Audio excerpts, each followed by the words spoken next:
أخيرا سالم الدوسري الأسطورة القائد والفائز بالكثير من البطولات والكثير من الإنجازات المحلية والقارية يسعد ليرفع الكأس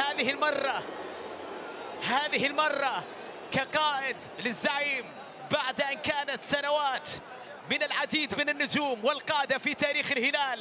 اليوم سالم الدوسري، سلمان كان آخر المتوجين وأكثر المتوجين، صالح النعيمة كان أشهرهم على الإطلاق، والكثير من القادة في تاريخ النادي الأزرق.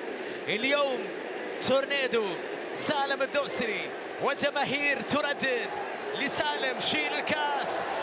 الهلال بطلا لكأس الملك. ألف مبروك يا زعيم، ألف مبروك لزعيم آسيا، الكأس الملكية العاشرة على أرض جدة في ملعب الإنماء. البطل سالم الدوسري يرفع الكأس عاليا مع نجوم الزعيم في هذه اللحظات التاريخية، في هذا الكرنفال الجميل جدا واللقطات الهلالية الرائعة للغاية.